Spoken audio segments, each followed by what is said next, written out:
Kuki Joda ahenba autonomy piduna athubada yasinaba purakpagi phibamda leire haibasi yaningde haina phongdorakre. Pauche singda center na Kuki Joda ahenba autonomy piduna athubada yasinaba purakpagi phibamda leire hairiba wafam asibu Good Governance Party GGP na akan mamongda yaningde haina party asina thadorakpa cherol amada phongdorakli.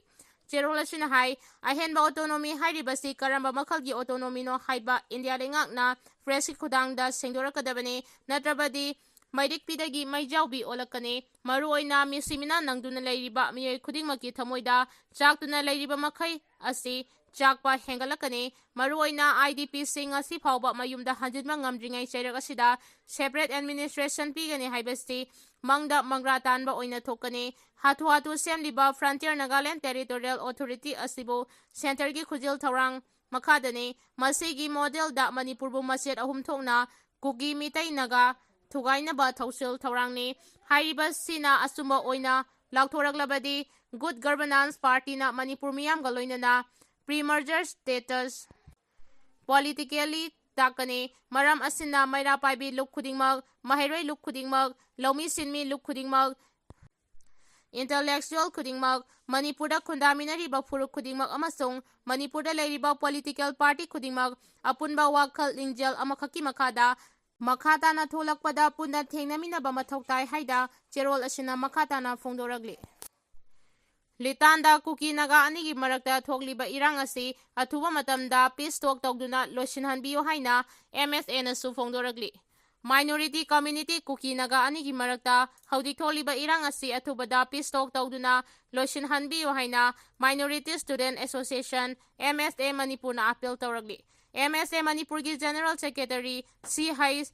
Fayasna kudek piduna press thadorak pacherol asina hairibadi ikhang khangawdana karigumba kharadagi minority purup marakki Kuki Naga anigi litanda leiriba khunja singna ungkhanaduna thohaningdaba thaudok kaya thokhanduna yumai thaba khulai kaya sijinaduna amangata thohalibasti nagalanimaki leader sing phaminaduna peace talk tawduna waroisin tawnaba honabiyu Englishing ani kulhumdoi me ahumdagi hauragliba Kangluki irangna Manipur asi khamthengna waduna leiribani masibu phanaba restore amadi peace langnaba anoba lengak semduna honariba seragasida asigumba irang thorakpa haibasi thamoi songna nungaite haina phongdoragli. Hunpung amadi sangsakta lakiba AR gi gari sing thingduna tangkhul nupi singna Kuki sing puraga chatpra haina sek tawkre.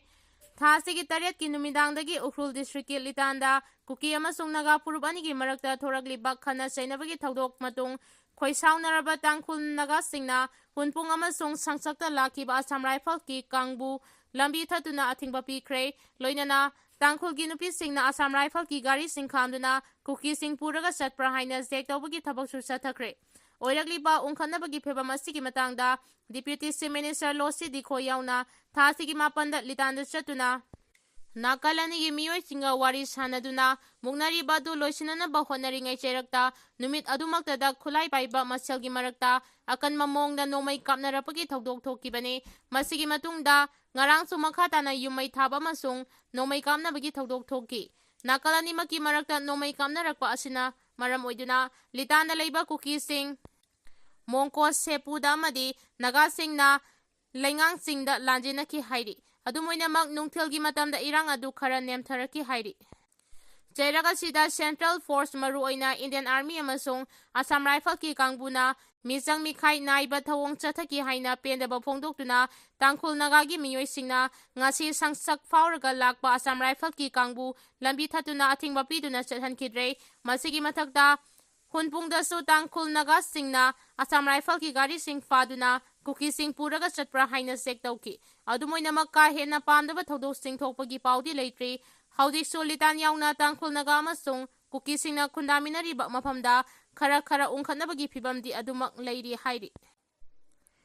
Imphal dagi huran kiba gari gypsy ama moregi chanaudagi phangba ngamkhre masakhangdaba khulai paiba singna Imphal dagi huralaga pukiba gypsy registration number MN01X 4686 Tenobal District ki More Police Station na konba M Chanau area dagi ngarang security force ki kangbuna ngarang fagat pangamle hairi police ki pawasin hai gari adu M Chanau area da singnaningai oiba mawongda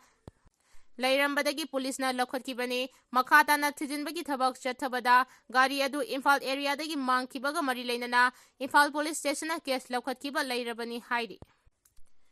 ꯂꯤꯇꯥꯟꯗ ꯇꯥꯡꯈꯨꯜ ꯑꯃꯁꯨꯡ ꯀꯨꯀꯤꯁꯤꯡꯒꯤ ꯌꯨꯝ ꯃꯩ ꯊꯥꯈꯤꯕ ꯊꯧꯑꯣꯡ KCCꯅ condemn ꯇꯧꯔꯛꯂꯤ꯫ Ukhrul ꯗꯤꯁꯇ꯭ꯔꯤꯛꯀꯤ ꯂꯤꯇꯥꯟꯗ ꯇꯥꯡꯈꯨꯜ ꯑꯃꯁꯨꯡ ꯀꯨꯀꯤꯁꯤꯡꯒꯤ ꯌꯨꯝ ꯃꯩ ꯊꯥꯈꯤꯕ ꯊꯧꯑꯣꯡ ꯑꯗꯨꯕꯨ ꯀꯨꯀꯤ ꯈ꯭ꯔꯤꯁꯇ꯭ꯌꯥꯟ ꯆꯔꯆ KCCꯅ ꯑꯀꯟꯕ ꯃꯑꯣꯡꯗ ꯌꯥꯅꯤꯡꯗꯕ ꯐꯣꯡꯗꯣꯔꯛꯂꯤ꯫ ꯍꯤꯔꯝ ꯑꯁꯤꯒꯤ ꯃꯇꯥꯡꯗ KCCꯒꯤ ꯑꯦꯗꯃꯤꯅꯤꯁꯇ꯭ꯔꯦꯁꯟ ꯁꯦꯀ꯭ꯔꯦꯇꯔꯤꯅ ꯊꯥꯗꯣꯔꯛꯄ ꯆꯦꯔꯣꯜ ꯑꯃꯅ ꯍꯥꯏ